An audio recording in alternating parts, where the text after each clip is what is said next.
রমাদান মাস উপলক্ষে বিশেষ যে ২৭টি আমলের কথা আমরা বলতে চাই, তার প্রথম আমলটি হলো চাঁদ দেখা। রমাদান মাসের চাঁদ শাবানের শেষ দিনে আমরা পশ্চিম আকাশে তালাশ করব, অনুসন্ধান করব। নবী করিম সাল্লাল্লাহু আলাইহি সাল্লাম বলেছেন, সোমু লিরুইয়াতিহি ওয়া আফতিরু লিরুইয়াতিহি, তোমরা চাঁদ দেখে রোজা রাখো আর চাঁদ দেখে তোমরা ঈদ উদযাপন করবে। অতএব মুসলমান রমজান মাসে সিয়াম সাধনা শুরু করবে চাঁদ দেখে, এবং সিয়াম ছেড়ে ঈদ উদযাপন করবে সেটাও চাঁদ দেখে করবে। আর এই চাঁদ দেখাটা নবী করিম সাল্লাল্লাহু আলাইহি সাল্লামের গুরুত্বপূর্ণ একটি সুন্নাহ। চাঁদ দেখতে গিয়ে কেউ যদি চাঁদ দেখতে পান তিনিও সওয়াব পাবেন। যদি আপনি চাঁদ তালাশ করেন আর চাঁদ দেখতে নাও পান, তারপরও আপনি সওয়াব পাবেন, কারণ আপনি চেষ্টা করেছেন। চাঁদ দেখার একটি দোয়া নবী সাল্লাল্লাহু আলাইহি সাল্লাম আমাদেরকে শিক্ষা দিয়েছেন, আর সেটা হলো আল্লাহুম্মা আহিল্লাহু আলাইনা বিল ইয়ুমনি ওয়াল ঈমান ওয়াস সালামাতি ওয়াল ইসলাম রব্বি ওয়া রাব্বুকাল্লাহ। যার অর্থ হলো, হে আল্লাহ, এই নতুন চাঁদ, নতুন মাসটিকে আপনি আমাদের জন্য বরকতময় করে দিন, ঈমানময় করে দিন। ঈমানের সাথে যেন এই মাসে আমরা সময় কাটাতে পারি, অতিবাহিত করতে পারি, এবং নিরাপত্তা, শান্তি এবং ইসলামের উপর যেন আমরা থাকতে পারি। হে চাঁদ, তোমার এবং আমার পালনকর্তা এক আল্লাহ। এই দোয়া পাঠ করা সুন্নাত চাঁদ দেখার পর। আবার দোয়াটি বলছি, আল্লাহুম্মা আহিল্লাহু আলাইনা বিল ইয়ুমনি ওয়াল ঈমান ওয়াস সালামাতি ওয়াল ইসলাম রব্বি ওয়া রাব্বুকাল্লাহ। এটা সেই সকল সৌভাগ্যবান মানুষরা পড়বেন যারা চাঁদ দেখতে পেয়েছেন। অতএব রমাদানকে কেন্দ্র করে সর্বপ্রথম আমাদের যে আমলটি হবে তা হলো শাবানের শেষ দিবসে আমরা পশ্চিম আকাশে চাঁদ তালাশ করব ইনশাআল্লাহ। আজকাল আমরা বেশিরভাগ মানুষ চাঁদ তালাশ করি ফেসবুকে, সোশ্যাল মিডিয়াতে। আমরা ফেসবুক বা সোশ্যাল মিডিয়া থেকে নিউজ নিতেই পারি, কিন্তু আমার একজন মুসলমান হিসাবে কর্তব্য হলো আমি পশ্চিম আকাশে শাবানের শেষ দিবসে চাঁদ তালাশ করব। আমরা যদি চাঁদ তালাশ না করি, আমরা যদি চাঁদ না দেখি, তাহলে চাঁদ দেখা কমিটি কিভাবে তারা চাঁদ উঠার সংবাদ ঘোষণা করবে? অতএব চাঁদ দেখার যে আমল, সেটি আমাদের সমাজ থেকে যে বিলুপ্ত হয়ে গেছে, সে আমলটাকে আমাদের আবার পুনর্জীবন দিতে হবে। প্রতিটি পাড়ায় মহল্লায় আমরা আনন্দ উৎসবের সাথে রমাদানের চাঁদ তালাশ করব, এবং ঈদুল ফিতরের জন্য, অন্যান্য মাসের জন্য আমরা চাঁদ তালাশ করব। কেউ যদি চাঁদ না দেখে একটা এলাকাতে, তাহলে সবাই গুনাহগার হবে। কিছু না কিছু মানুষ অবশ্যই চাঁদ দেখতে হবে, তা না হলে ফরজে কিফায়া তরক করার গুনাহগার সবাইকে হতে হবে। অতএব রমজানের প্রথম আমল হলো শাবানের শেষ দিবসে আমরা পশ্চিম আকাশে সন্ধ্যায় চাঁদ তালাশ করব। চাঁদ দেখতে পেলে দোয়া করব, আর যদি চাঁদ দেখতে না পাই তবু আমি সওয়াব পাবো। আল্লাহ আমাদের সবাইকে আমলটা করার তৌফিক দান করুন। রমাদানের দ্বিতীয় আমল হলো সবচেয়ে গুরুত্বপূর্ণ আমল, সেটা হলো সিয়াম সাধনা, রোজা রাখা। প্রত্যেক প্রাপ্তবয়স্ক সুস্থ মস্তিষ্ক সম্পন্ন নারী এবং পুরুষ তিনি যদি মুসলমান হয়ে থাকেন, তাহলে সেক্ষেত্রে তার উপরে আল্লাহ রাব্বুল আলামিন রমাদানের দিনের বেলায় রোজা রাখা, সিয়াম সাধনাকে ফরজ করেছেন। প্রত্যেক প্রাপ্তবয়স্ক মুসলিম নারী এবং পুরুষ যদি সুস্থ সবল হয়ে থাকেন, আল্লাহ রাব্বুল আলামিন এই ফরজটাকে পালন করতে হবে। আল্লাহ বলেছেন, কুতিবা আলাইকুমুস সিয়াম, তোমাদের উপরে রোজা রাখাটাকে ফরজ করা হয়েছে। অতএব রমজানের দিনের বেলা রোজা রাখা হলো রমজানের সবচেয়ে বড় আমল। এটা হলো দ্বিতীয় আমল বলেছি। নাম্বার ৩, রমাদান মাস উপলক্ষে রাতের বেলা তারাবির নামাজ আদায় করা, এটা রমাদানের তৃতীয় আমল। নবী করিম সাল্লাল্লাহু আলাইহি সাল্লাম বলেছেন, মান কামা রমাদানা ঈমানান ওয়া ইহতিসাবা গুফিরা লাহু মা তাকাদ্দামা মিন যামবি। যে ব্যক্তি রমজান মাসে রাতে দাঁড়িয়ে ঈমানের সাথে, ইখলাসের সাথে আল্লাহর কাছ থেকে সওয়াব পাওয়ার আশায় তারাবির নামাজ পড়বে, তার পূর্বের সমস্ত গুনাহ খাতা মাফ করে দেওয়া হবে। মোহতারাম হাজরিন, অতএব রমজানের এই তৃতীয় আমল তারাবির নামাজটাও আমাদেরকে সুন্দর করে ধীরস্থিরতার সাথে উত্তম রূপে আদায় করার চেষ্টা করতে হবে। এটা হলো রমজানের তৃতীয় আমল। মা বোনরা বাসা বাড়িতে নিজ জায়গায় এবং পুরুষরা মসজিদে জামাতের সাথে তারাবির নামাজ আদায় করার চেষ্টা করবেন। এই তারাবির সালাত, এটা হলো রমজানের তৃতীয় আমল। নাম্বার ৪, রমজানের চতুর্থ আমল হলো সাহারি করা। আমরা অনেকে ইচ্ছাকৃতভাবে সাহারি করি না, হয়তো কখনো ভালো লাগে না সাহারি করতে, খাওয়ার রুচি থাকে না, আমরা সাহারি খাই না। সাহারি খাওয়া ছাড়াও যদি কেউ রোজা রাখে, রোজা হয়ে যাবে, কিন্তু সাহারি খেলে আপনার খাদ্য গ্রহণ হবে, পাশাপাশি আপনি সওয়াব লাভ করবেন। প্রতিদিনই আপনি খাবার খান, এই সমস্ত খাবার খাওয়াটা জায়েজ, এটার কারণে আপনার কোনো সওয়াব হবে না যদি আপনি সাধারণভাবে আপনি খাবার খান। কিন্তু আপনার নিয়ত যদি হয় ভোর রাতে খাবার গ্রহণ করছেন, আপনি কেন? রোজা রাখবেন সেজন্য। রোজার নিয়তে ভোর রাতে যে খাবার খাচ্ছেন, যেটাকে সাহারি বলা হয়, এই খাবারটা খেলে আপনার শুধু পেট ভরবে তা নয়, এর মাধ্যমে একটা সুন্নতের জিন্দা করার সওয়াব, একটা সুন্নতের আমল করার সওয়াব আপনার আমল নামে লেখা হবে। নবী করিম সাল্লাল্লাহু আলাইহি সাল্লাম বলেছেন, তাসাহহারু ফাইন্না ফিস সাহুরি বারাকাহ, তোমরা সাহারি খাও, কারণ সাহারির খাবারের মধ্যে বরকত আছে। এই খাবারের মধ্যে বরকত আছে, এটার মধ্যে কল্যাণ আছে। এটা আমাদের আত্মিক বরকতের কারণ, এটা আমাদের শারীরিক বরকতের কারণ। এই জন্য রমাদান মাসে আমাদেরকে সাহারি খেতে হবে যথাসম্ভব। পেট ভরে খাওয়া কোনো জরুরি না, কিছু একটা মুখে দেন সাহারির নিয়তে, আপনি সওয়াব পেয়ে যাবেন। তাহলে 4 নম্বর আমল হলো সাহারি খাওয়া। 5 নম্বর আমল হলো সাহারিটা শেষের দিকে খাওয়া। এখনো অনেক মুরব্বীরা আছেন গ্রামাঞ্চলে, তারা মাঝরাতে সাহারি খেয়ে ফেলেন, 12টা 1টার দিকে সাহারি খেয়ে ফেলেন। সাহারি খাওয়ার জন্য সবচাইতে উত্তম সময় হলো রাতের শেষ প্রহরের একেবারে শেষের দিকে। নবী করিম সাল্লাল্লাহু আলাইহি ওয়াসাল্লাম তিনি রমজানের রোজার জন্য সাহারি খেতেন, সাধারণ রোজার জন্য সাহারি খেতেন এত দেরি করে যে তার সাহারি খাওয়া শেষ হলে ফজরের ওয়াক্ত এবং ফজরের আজানের ওয়াক্ত শুরু হওয়ার আগে মাঝখানে 50টা আয়াত তেলাওয়াত করার মতো গ্যাপ তিনি রাখতেন। তার মানে তার সাহারি খাওয়া শেষ আর ফজরের ওয়াক্ত শুরু, এই দুইয়ের মধ্যে 50টা আয়াত তেলাওয়াত করার মতো সময় তিনি রাখতেন। তার মানে আনুমানিক 20-25 মিনিট সময়, এতটুকু গ্যাপ তিনি রাখতেন তার সাহারি খাওয়ার পর। অতএব সাহারি শেষ সময় খাওয়া সুন্নত। এর মানে আবার এটা না যে মুয়াজ্জিনে আজান দিতে থাকবে ততক্ষণ পর্যন্ত বা আজানের 10-20 সেকেন্ড আগ পর্যন্ত খেতে থাকবো, এটা সুন্নাহ নয়। সুন্নাহ হলো যে আজানের 20-25 মিনিট আগে কমপক্ষে 50টা আয়াত তেলাওয়াত করতে যে সময় লাগে, 20-25 মিনিট লাগে না, সাধারণত 10-15 মিনিটে 50টা আয়াত তেলাওয়াত করা যায়। তো এই পরিমাণ সময় অন্তত গ্যাপ দিয়ে তারপরে সাহারি খাওয়া। তাহলে শেষের দিকে সাহারি খাওয়া, এটা হলো রমাদানের 5 নম্বর আমল। আমরা অনেকে শেষের দিকে সাহারি খাই না, অনেক আগে খাই, একটু শেষের দিকে খাওয়াটা হলো সুন্নাত। নবী করিম সাল্লাল্লাহু আলাইহি সাল্লাম বলেছেন, এই উম্মত মুসলমান জাতি ততদিন কল্যাণের মধ্যে থাকবে, তারা কল্যাণের উপরে প্রতিষ্ঠিত থাকবে যতদিন তারা সাহারি বিলম্ব করে খাবে, দেরিতে খাবে, শেষের দিকে খাবে। নাম্বার 6 নম্বর আমল হলো রমজান উপলক্ষে ইফতার করা। ইফতার মানে নাস্তা খাওয়া। সারা বছর আমরা দিনের বেলায় শুরুতে নাস্তা খাই, কিন্তু এর কারণে কোনো সওয়াব আমাদের আমল নামায় লেখা হবে এমন কোনো কথা বলা হয় নাই। কিন্তু রমজান মাসের সন্ধ্যা যখন আপনি ইফতার খাবেন, এই ইফতার খাওয়ার মাধ্যমে আপনি একটা সুন্নাহর উপর আমল করলেন, এটার কারণে আপনার আমল নামাতে একটা সওয়াব লেখা হবে।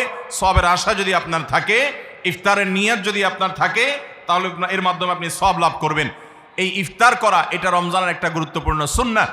ইফতার যদি কেউ নাও করে রোজা হয়ে যাবে, কিন্তু সুন্নাহ তরক হয়ে গেল।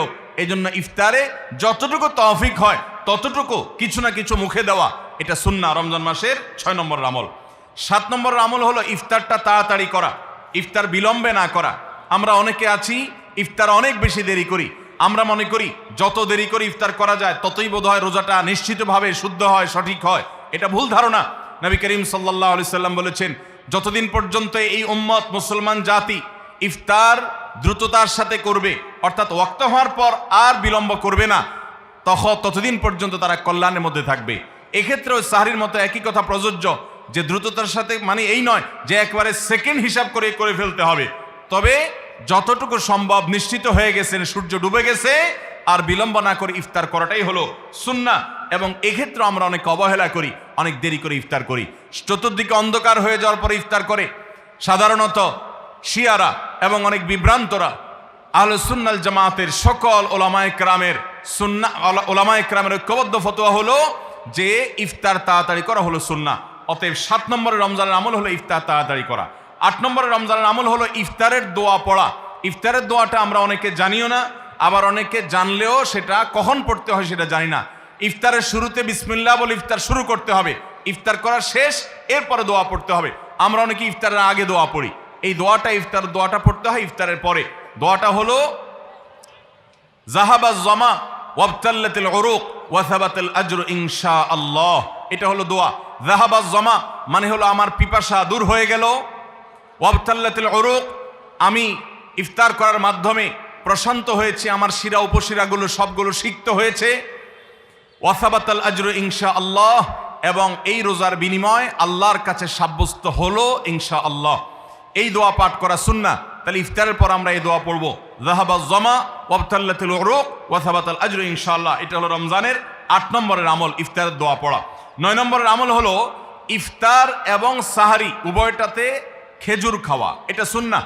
খেজুরের মধ্যে প্রচুর খাদ্য শক্তি আছে। আমরা রমজান মাসে যে রোজা রাখি, সারাদিন পানাহার বর্জন করে থাকি, আমরা যদি সাহারিতে খেজুর খাই, আমাদের শরীরে প্রচুর পরিমাণ খাদ্য শক্তি থাকবে এই খেজুর খাওয়ার ফলে। খেজুর অনেক উপকারী একটা খাবার। আমাদের দেশেও আজকাল খেজুর উৎপাদন হচ্ছে আল্লাহর মেহেরবানিতে। এই খেজুর ইফতারিতে নবী করিম সাল্লাল্লাহু আলাইহি সাল্লাম আধা পাকা আধা কাঁচা খেজুর, যেটা যে অর্ধেক পেকেছে অর্ধেক কাঁচা, সেগুলো তিনি পছন্দ করতেন। সেটা না পাওয়া গেলে সাধারণ খেজুর এটা দিয়ে ইফতার করা, এটা আমরা সবাই জানি। কিন্তু যেটা আমাদের দেশে মানুষ জানে না তা হলো সাহরিতে সাহরি খাওয়া, সাহরিতে আপনার খেজুর খাওয়া সুন্নাত। নবী করিম সাল্লাল্লাহু আলাইহি সাল্লাম বলেছেন, নি'মা সাহুরুল মুমিনি আত-তামার, ইমানদারের সবচেয়ে উত্তম সাহরি হলো খেজুর। আপনি সাহরিতে ভাত তরকারি যাই খান বা না খান, অন্তত একটা হলো খেজুর খাবেন, তাহলে নবী সাল্লাল্লাহু আলাইহি সাল্লামের এই সুন্নাহর উপরে আমল হয়ে যাবে। তাহলে 9 নম্বর রমজানের আমল হলো সাহরিতে এবং ইফতারে উভয় সময়ে কমপক্ষে একটা হলেও খেজুর খাওয়া, মানে খেজুর খাওয়াটা হলো সুন্নাহ। 10 নম্বর রমজানের আমল হলো দিনভর বেশি বেশি দোয়া করতে থাকা। ভাইরা আমার, রোজাদার ব্যক্তির দোয়া আল্লাহ রাব্বুল আলামিন ফিরিয়ে দেন না। রোজাদার ব্যক্তি দিনভর আল্লাহর কাছে দোয়া করতে থাকলে সে দোয়া কবুল হয়। নবী করিম সাল্লাল্লাহু আলাইহি সাল্লাম বলেছেন যে কয়েক ব্যক্তির দোয়া ফেরত দেওয়া হয় না, এর ভিতরে একজন হলেন আস-সাইমু হাত্তা ইফতির, রোজাদার ব্যক্তি ইফতার করা পর্যন্ত তার দোয়া কবুল হতে থাকে। আপনি রোজাদার অবস্থায় দোকানে কাজ করছেন, খেতে খামারে কাজ করছেন, আপনি ব্যবসা প্রতিষ্ঠানে কাজ করছেন, আপনি রাস্তায় হাঁটাচলা করছেন, মা বোনরা বাসা বাড়িতে গৃহস্থলী কাজকর্ম করছেন, এই কাজের ফাঁকে ফাঁকে ওযু নেই, অসুবিধা নেই, এই অবস্থায় আপনি দোয়া করতে থাকেন। রোজাদার অবস্থায় দোয়া কবুল হয়। সারাদিন আপনি মনে মনে আপনার চাওয়াগুলো আল্লাহর কাছে নিবেদন করেন, আল্লাহর সাথে আপনি কথা বলতে থাকেন, কারণ দোয়া কবুলের একটা মোক্ষম সময় হলো রমজান মাসে এই রোজা অবস্থায়। বিশেষ করে ইফতারের আগ মুহূর্তে দোয়া কবুল হয়, আমরা তখন অনেকে ইফতার নিয়ে ব্যস্ত হয়ে পড়ি। তাহলে আমরা 10 নম্বর আমল জানলাম রমজান মাসে, সেটা হলো বেশি বেশি আল্লাহর কাছে দোয়া করা, আল্লাহর কাছে মনের চাওয়াগুলো পেশ করা, দুনিয়ার চাওয়া আখিরাত চাওয়া। আল্লাহ আমাদেরকে তৌফিক দান করুন। 11 নম্বর রমজানের বিশেষ আমল হলো সকল প্রকার পাপাচার বর্জন করা। কারণ রমজানের রোজার উদ্দেশ্যই হলো আমরা যেন পাপাচার বর্জন করতে পারি। রমজানের যে রোজা রাখি, এই রোজা মূলত কোরআন এবং হাদিসের ভাষায় এটাকে সওম বা সিয়াম বলা হয়। সওম বা সিয়াম শব্দের অর্থ হলো বিরত থাকা। আর এই বিরত থাকার মানে হলো আমার সামনে পানির বোতল আছে, আমার সামনে খাবার আছে, হালাল টাকায় কেনা, আবার পেটে ক্ষুধা আছে, তৃষ্ণাও আছে, পিপাসা আছে, তারপর আমি খাচ্ছি না, পান করছি না। কেন? কারণ আল্লাহ নিষেধ করেছেন। এখান থেকে শিক্ষা গ্রহণ করে আমার সামগ্রিক জীবনে সকল হারাম, সকল নিষিদ্ধ কাজ থেকে আমাকে বিরত থাকতে হবে, সেই শিক্ষা সিয়াম আমাকে দেয়। এই জন্য এই সিয়ামের মাধ্যমে হারাম বর্জন করা, আল্লাহর নিষিদ্ধ কাজগুলো বর্জন করা, এই ট্রেনিং, এই অভ্যাস রমজান মাসে গড়ে তুলতে হবে। নবী করিম সাল্লাল্লাহু আলাইহি সাল্লাম বিভিন্ন হাদিসে সেই গুরুত্ব আরোপ করেছেন। কোরআনে কারিমে আল্লাহ বলেছেন, তোমাদের উপরে সিয়াম ফরজ করা হয়েছে, তোমাদের পূর্ববর্তীদের উপরে যেমন ফরজ করা হয়েছে সেরকম। উদ্দেশ্য লাআল্লাকুম তাত্তাকুন, যাতে করে তোমরা গুনাহ ছাড়া আল্লাহর নির্দেশগুলো মেনে চলা, তাকওয়া অর্জন করা, অবলম্বন করার ট্রেনিং নিতে পারো, তাকওয়া অবলম্বন করতে পারো, শিখতে পারো এখান থেকে। অতএব রমজানের 11 নম্বর বিশেষ গুরুত্বপূর্ণ আমল হলো সকল হারাম, সকল পাপাচারগুলো এই মাসে বিশেষভাবে বর্জন করে চলা। যদি সেটা কেউ না করে তাহলে তার এই রোজার কোনো অর্থ হতে পারে না। অতএব 11 নম্বর আমল পাপাচার বর্জন করে চলা। 12 নম্বর আমল হলো পাপাচারের মধ্যে আবার বিশেষ করে মিথ্যা কথা, মিথ্যা কাজ, প্রতারণা 2 নম্বরই, এগুলো পরিহার করে চলা। এগুলো অন্য সময় তো পরিহার করতেই হবে, রমজানে আরো বিশেষ গুরুত্বের সাথে পরিহার করতে হবে। বুখারীর হাদিসে আসছে, নবী করিম সাল্লাল্লাহু আলাইহি সাল্লাম বলেছেন, মাল্লাম ইয়াদা কাওলাজ জুরি ওয়াল আমাল বিহি ফালাইসা লিল্লাহি হাজা আন ইয়াদা তাআমাহু ওয়া শারাবা। যে ব্যক্তি মিথ্যা কথা, মিথ্যা কাজ এগুলো ছাড়লো না, সেই ব্যক্তির উপবাস থাকায় আল্লাহর কোনো ঠেকা পড়ে নাই। অর্থাৎ তার এই রোজা থাকাটা উপোস থাকা ছাড়া কিছুই নয়, আর তার এই উপোস থাকায় আল্লাহর কোনো প্রয়োজন পড়ে নাই। অর্থাৎ তার এই রোজার কোনো মানে নাই, অর্থহীন হয়ে যাবে যদি সে রোজা রেখে মিথ্যা কথা বলে, মিথ্যা কাজ করে। এই জন্য রমজান মাসের গুরুত্বপূর্ণ আমল হলো 12 নম্বর আমল, যে আমরা মিথ্যা কথা, মিথ্যা কাজ রমজান মাসে পরিহার করবো রোজা অবস্থা বিশেষ করে। 13 নম্বর আমল হলো স্পেশালি ঝগড়াঝাটি থেকে বিরত থাকা। নবী করিম সাল্লাল্লাহু আলাইহি সাল্লাম বলেছেন, কোন রোজাদারের সাথে কেউ যদি কুতর্ক করতে আসে, ঝগড়া ফাসাদ করতে আসে, তাহলে সে বলবে ইন্নী সায়েম, আমি তোমার ঝগড়া, আমি তোমার গালিগালাজ, আমি তোমার বিতর্ক বৎসার জবাব দিতে পারছি না, কারণ আমি রোজাদার অবস্থায় আমি আমার মুখ নষ্ট করব না, সময় নষ্ট করব না। অতএব ফেসবুকের বাইরে সোশ্যাল মিডিয়াতে অথবা অনলাইনে অফলাইনে যে কোনো জায়গায় আমরা রমজান মাসে বিশেষভাবে ঝগড়াঝাটি, গন্ডগোল, ফাসাদ, তর্ক বিতর্ক, বৎসা এগুলো আমরা বর্জন করে চলবো, কারণ এটা রমজানের বিশেষ গুরুত্বপূর্ণ আমল যে এই মাসে আমি কোনো ঝগড়াঝাটি করব না। এটা হলো রমজানের 13 নম্বর বিশেষ আমল। 14 নম্বর বিশেষ আমল হলো সাধারণ যত আমল আছে, সাধারণ যত ভালো কাজ আছে, সেই ভালো কাজগুলো এই মাসে সবচেয়ে বেশি গুরুত্বের সাথে করা। কারণ আপনারা জানেন নবী করিম সাল্লাল্লাহু আলাইহি সাল্লাম বলেছেন, রমজানের শুরুর দিকে আল্লাহর পক্ষ থেকে এক ফেরেশতা ঘোষণা দিতে থাকে, ইয়া বাগিয়াল খায়র আকবিল, তোমাদের মধ্যে কেউ কি কোনো কল্যাণের পথে চলতে চায়, এমন কোন মানুষ আছে যে কল্যাণকামী, যে ভালো কাজ করতে চায়, তাহলে সে যেন অগ্রসর হয়, কারণ ভালো কাজ করার মৌসুম এসেছে, সময় এসেছে, সুবর্ণ সুযোগ এসেছে। এটা আমল করার সময়, এটা নিজের আমল নামার শূন্য স্থানগুলো পূরণ করার সময়, এটা জান্নাতের পথে এগিয়ে যাওয়ার সময়। অতএব যত নেক আমল আছে, সেটা যেই ধরনেরই হোক না কেন, সকল ভালো কাজ সবচেয়ে বেশি করতে হবে এই রমজান মাসে। 5 ওয়াক্ত নামাজকে গুরুত্বের সাথে পড়তে হবে, অন্যান্য সমস্ত আমলগুলো করতে হবে, সাধারণ আমলগুলো বিশেষ গুরুত্বের সাথে করা। এটা হলো 14 নম্বর আমল রমজানের। 15 নম্বর আমল হলো খুব গুরুত্বের সাথে ইস্তেগফার করা, আল্লাহর কাছে গুনাহ মাফ চাওয়া। কারণ আপনারা জানেন রমজান মাস এসেছে আমাদের গুনাহগুলোকে মাফ করাবার জন্য, রমজান মাস এসেছে আমাদেরকে জাহান্নাম থেকে মুক্তির পরোয়ানা পাইয়ে দেওয়ার জন্য। নবী করিম সাল্লাল্লাহু আলাইহি সাল্লাম বলেছেন, ওয়ালিল্লাহি উতাকা মিনান নার ওয়া যালিকা কুল্লু লাইলা, রমজানের প্রতি রাতে আল্লাহ তাআলা অসংখ্য অগণিত মানুষকে জাহান্নাম থেকে মুক্ত, অমুক জাহান্নাম থেকে মুক্ত, অমুককে জাহান্নাম থেকে মুক্ত ঘোষণা করা হলো। এই আল্লাহর ফরমান এলাহি তিনি জারি করতে থাকেন, বহু মানুষকে আল্লাহ তাআলা মুক্ত ঘোষণা করেন।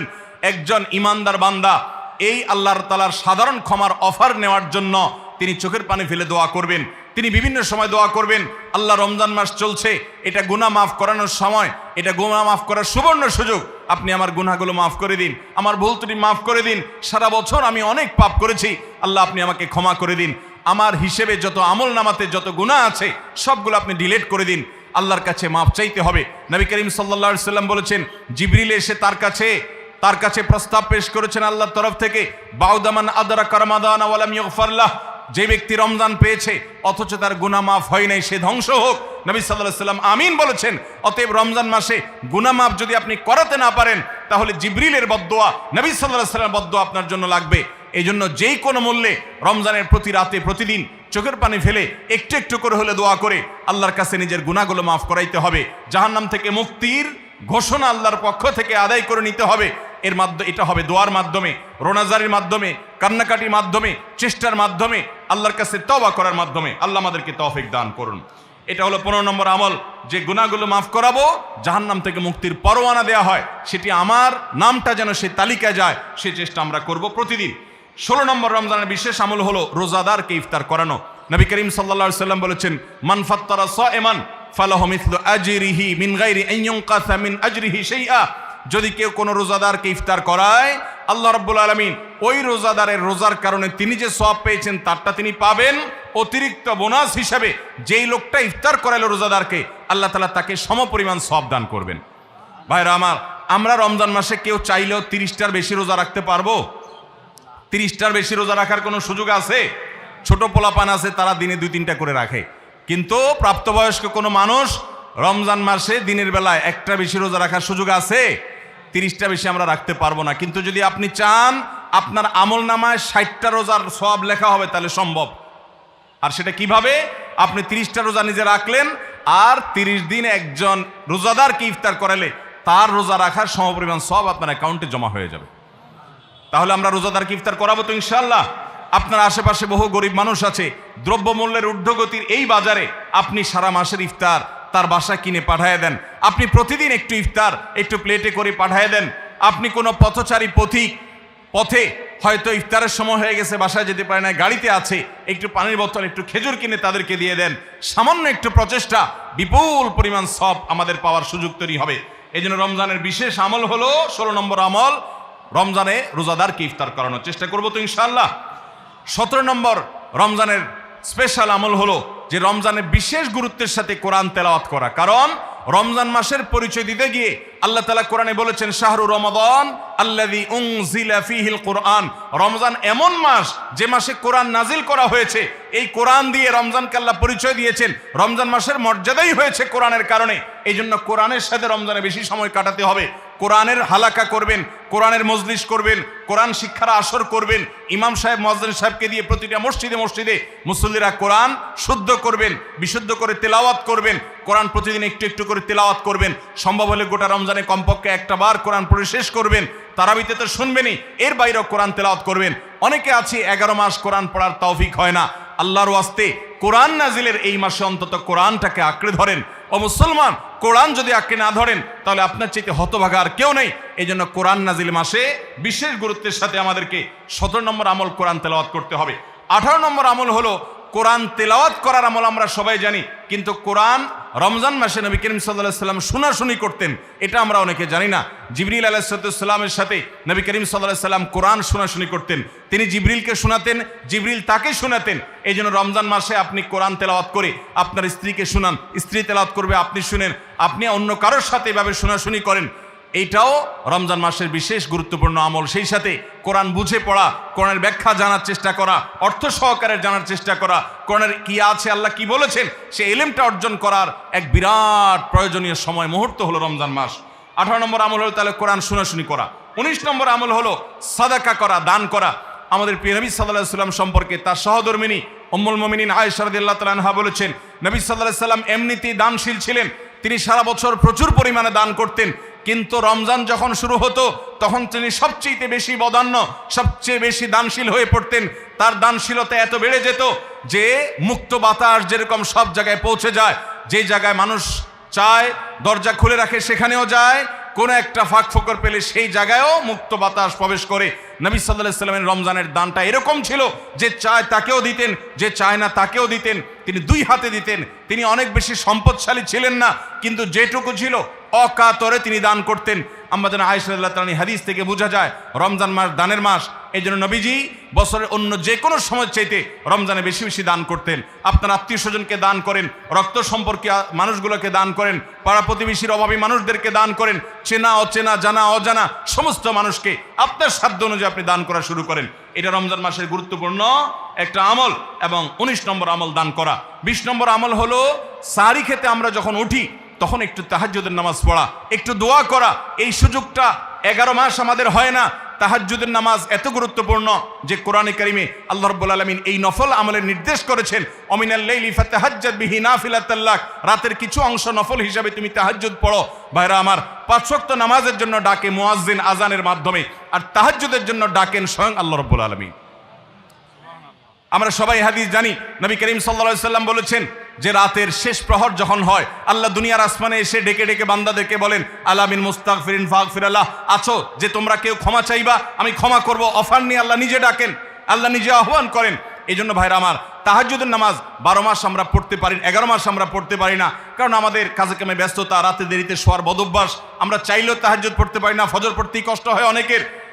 কিন্তু রমজান মাসে তো সাহরি খেতে আপনি উঠেন, আপনি একটু চেষ্টা করলে 10টা মিনিট সময় বের করেন, সাহরি খাওয়ার পরে বা আগে 10টা মিনিট নিরিবিলি 2-4 রাকাত নামাজ পড়েন, সময় নিয়ে আস্তে আস্তে ধীরে ধীরে সিজদা গিয়ে একটু চোখের পানি ফেলেন, একটু দোয়া করেন, মনের চাওয়াগুলো নিবেদন করেন। এই সুযোগটা রমজানে বিশাল বড় সুযোগ। আমরা অনেকেই এটা মিস করি, শুধু সাহরি খেয়ে আমরা সময় পার করি। আমাদের অনেক যুবকরা, অনেক তরুণরা আজকাল সাহরি পার্টি বের করেছে। ভোর রাতে যখন দোয়া কবুল হয় এই সময়টাতে কপাল পোড়ারা রেস্টুরেন্টে গিয়ে সাহরি পার্টি করে, আনন্দ উৎসব করে, ফুর্তি করে। এটা কোনো এনজয় করার সময় নয়, এটা কাদার সময়, এটা সেজদা পড়ার সময়, এটা রেস্টুরেন্টে যাওয়ার সময় নয়, এটা আলো ঝলমলে কোনো রেস্টুরেন্টে বসার সময় নয়, এটা আলো আধারিতে আল্লাহর কাছে, রবের কাছে ফরিয়াদ করার সময়। আল্লাহ আমাদেরকে বুঝার তৌফিক দান করুন। ভাইরা আমার, তাহলে রমজানের 20 নম্বর আমল হলো তাহাজ্জুদের নামাজ সাহরিতে উঠলে আমরা একটু পড়বো এবং একটু একটু দোয়া করব, চেষ্টা করবো তো ইনশাআল্লাহ। ভোর রাতের দোয়া 24 ঘন্টার ভিতরে সবচেয়ে মূল্যবান দোয়া, আল্লাহর সবচেয়ে নিকটে যে বান্দা দোয়া করতে পারে ভোর রাতে তাহাজ্জুদের সময়, এই সুযোগটা রমজানে তৈরি হয়। আমরা সবাই এই সুযোগটা গ্রহণ করবো। 20 নম্বর আমল। 21 নম্বর আমল হলো আল্লাহ যাদেরকে সামর্থ্য দিয়েছেন তারা ওমরা করবেন। রমজানে ওমরার ফজিলত হলো, নবী করিম সাল্লাল্লাহু আলাইহি সাল্লাম বলেছেন, ওমরাতুন ফি রমাদান তাআদিলু হাজ্জাহ, রমজানের একটা ওমরা একটা হজের সমতুল্য। অন্য হাদিসে আসছে নবীজি বলেছেন, ওমরাতুন ফি রমাদান তাআদিলু হাজ্জাতাম মাই, রমজানে একটা ওমরা হলো নবী করিম সাল্লাল্লাহু আলাইহি সাল্লামের সাথে হজ করার সমান সওয়াব। অতএব যাদের তৌফিক আছে তারা ওমরা করবে, 21 নম্বর আমল। 22 নম্বর আমল হলো রমজানে দিনের বেলা রোজা রেখে বেশি বেশি মেসওয়াক করবেন। আমরা অনেকে এটা জানি না যে রোজা রেখে মেসওয়াক করা যায়, আমরা বরং অনেকে মেসওয়াক করি না যে রোজা দুর্বল হয় কিনা। অথচ আম্মা জান আয়েশা রাদিয়াল্লাহু তাআলা আনহা বলেছেন যে আমি নবী করিম সাল্লাল্লাহু আলাইহি সাল্লামকে রমজান মাসে রোজা রেখে এত বেশি পরিমাণে মেসওয়াক করতে দেখেছি যে গুণে শেষ করা যাবে না। এই জন্য রমজান মাসে আপনার পকেটে মেসওয়াক থাকতে হবে এবং বেশি বেশি করে আপনি মেসওয়াক করবেন। দুপুরে প্রত্যেক নামাজের আগে পরে যখন সুযোগ পান আপনি মেসওয়াক করবেন এবং মেসওয়াক করার মাধ্যমে আরেকটি আমল হবে যেটি নবী সাল্লাল্লাহু আলাইহি সাল্লাম করতেন রোজা রেখে। এটি 22 নম্বর আমল, রোজা রেখে মেসওয়াক করা। 23 নম্বর আমল হলো রমজানের শেষ 10টা দিন ইতিকাফে বসে যাওয়া। যাদের তৌফিক আছে মসজিদে ইতিকাফে বসে যাবেন। ভাইরা আমার, 3য় হিজরিতে রোজা ফরজ হওয়ার পর নবী করিম সাল্লাল্লাহু আলাইহি সাল্লাম জীবনে কখনো রমজানের শেষ 10 দিন মসজিদে ইতিকাফে বসা ছাড়া সময় কাটান নাই। আমরা বেশিরভাগ মানুষ জীবনে একবারও ইতিকাফের তৌফিক আমাদের হয় নাই। যে আমল নবী করিম সাল্লাল্লাহু আলাইহি সাল্লাম কখনো ছাড়েন নাই, আমরা বেশিরভাগ কপাল পোড়া সে আমলটা জীবনে একবারও করি নাই। ইতিকাফের মানে হলো আপনি গাট্টি বস্কা নিয়ে, আপনার কাঁথা বালিশ নিয়ে, আপনার সব কাপড় চোপড় নিয়ে আপনি আল্লাহর চৌকাঠে এসে পড়ে যাওয়া। এটা অত্যন্ত অত্যন্ত তৃপ্তিদায়ক একটা ইবাদত, অত্যন্ত এই একটা মজাদার একটা ইবাদত, যেটার স্বাদ আপনি আস্বাদন একবার করলে আপনাকে আর কেউ ঠেকাতে পারবেন। আমরা মনে করি ইতিকাফ মানে মসজিদে বন্দী হয়ে যাওয়া, কথা বলা যাবে না, বোবার মতো থাকতে হবে। এটা ভুল ধারণা। মসজিদে থাকলে প্রয়োজনে কথা বলতে পারবেন, আপনি ঘুমাতে পারবেন, আপনি অন্যান্য প্রয়োজনীয় কাজ, একান্ত প্রয়োজনীয় কাজও করতে পারবেন। তবে মসজিদের মধ্যে নিজেকে বন্দী করে রেখে আপনি যখন ইবাদত করবেন আপনার ফিলিংস হবে যে আমি আল্লাহর কাছে এসে নিজেকে বন্দী করে ফেলেছি। অসম্ভব ভালো লাগা কাজ করবে। আপনি যদি ইতিকাফে থাকেন তাহলে সেক্ষেত্রে বিশাল বড় একটা আমল আপনি জিন্দা করলেন। আমাদের দেশে অনেক মসজিদে ইতিকাফের জন্য লোক ভাড়া করা হয়। লোক ভাড়া করে ইতিকাফে বসাইলে সেটা গুনাহ হবে। যে ভাড়া করে রাখবে সেও গুনাহগার, যে ভাড়ার বিনিময়ে বসবে সেও গুনাহগার হবে। ইবাদতে কোনো টাকা পয়সা দেওয়া চলে না। অতএব ভাইরা আমার, ইতিকাফ আমরা করবো তো ইনশাআল্লাহ। রমজানের শেষ দশকে ইতিকাফ করা, এটা 23 নম্বর আমল। 24 নম্বর আমল হলো রমজানের শেষ দশকে বেশি বেশি ইবাদত করার চেষ্টা করা। বুখারী শরীফে আসছে নবী করিম সাল্লাল্লাহু আলাইহি সাল্লাম সম্পর্কে আম্মা জান আয়েশা বলেছেন, ইযা দাখালাল আশর, রমজানের শেষ 10 দিন যখন শুরু হতো তখন নবী সাল্লাল্লাহু আলাইহি সাল্লাম কি করতেন? আইকাজ আহিয়া লাইলা, সারা রাত আর ঘুমাতেন না। শেষ 10 দিন সারা রাত ঘুমাতেন না। ওয়াসাদ্দা মিযজারা, কোমর বেঁধে নিতেন। ওয়াইকাযা আহলা, এবং তার পরিবারকে তিনি জাগিয়ে তুলতেন। আরেক হাদিসে আসছে নবী সাল্লাল্লাহু আলাইহি সাল্লাম বলেছেন, কারণ নবী সাল্লাল্লাহু আলাইহি ওয়াসাল্লাম ইযা দাখালাল আশর ইয়াজতাহিদু ফীহি মা লা ইয়াজতাহিদু ফী গায়রি, নবীজির জীবনে কখনো ইবাদতের জন্য এত চেষ্টা করতেন না যত চেষ্টা করতেন রমজানের শেষ দশকে ইবাদতের জন্য। আমাদের দেশে দেখবেন রমজানের প্রথম 10 দিন মসজিদ পূরণ হয়ে, মসজিদের বারান্দা ফিল আপ হয়ে, বাহিরেও মুসল্লি হয়, সেখানে চাটাই এবং কার্পেট বিছানো লাগে। কিন্তু দ্বিতীয় দশক আসলে আস্তে আস্তে বাহিরে মুসল্লি হাওয়া হয়ে যায়, আস্তে আস্তে চাটাই উঠে যায়, মসজিদের ভিতরে মুসল্লি চলে আসে। শেষের 10 দিন হলে একেবারে মূল মুসল্লি যেগুলো ওয়াক্তিয়া নামাজের, এর বাইরে অতিরিক্ত মুসল্লি সব ঝরে পড়ে যায়, সব ঈদের মার্কেটে চলে যায়। ভাইরা আমার, নবী করিম সাল্লাল্লাহু আলাইহি সাল্লাম শেষ দশককে সবচেয়ে গুরুত্ব দিতেন, আর আমরা সবচেয়ে অবহেলা করি সেই সময়টাকে। আল্লাহ আমাদেরকে শেষ দশককে ইবাদতের জন্য বিশেষ গুরুত্ব দেওয়ার তৌফিক দান করুন। তাহলে রমজানের 24 নম্বর আমল হলো শেষ দশক বিশেষভাবে ইবাদতবন্দি করা।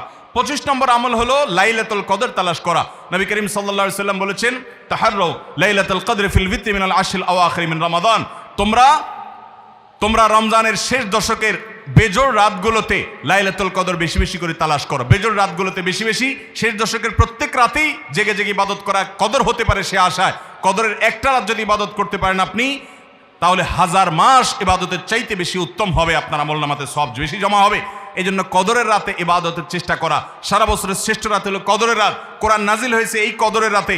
অতএব কদরের রাত পাওয়ার জন্য শেষ দশকের প্রত্যেকটা রাতে, প্রত্যেকটা না পারলে অন্তত বেজোড় 21, 23, 25, 27, 29 এই রাতগুলোতে ইবাদত করবো। আল্লাহ আমাদেরকে তৌফিক দান করুন। এটা হলো 25 নম্বর আমল, লাইলাতুল কদর তালাশ করা। 26 নম্বর আমল হলো লাইলাতুল কদরের দোয়া পড়া। তাহলে 25 নম্বর আমল হলো লাইলাতুল কদর তালাশ করা শেষ দশকের সবগুলো রাতে, সম্ভব না হলে বেজোড় রাতে। আল্লাহ আমাদেরকে তৌফিক দান করুন। আর 26 নম্বর আমল হলো লাইলাতুল কদর যদি আমরা পেয়ে যাই, মনে হয় যে এটা লাইলাতুল কদর হতে পারে, তাহলে একটা বিশেষ দোয়া পড়া। দোয়াটা হলো আল্লাহুম্মা ইন্নাকা আফুউন তুহিব্বুল আফওয়া ফাআফু আন্নি।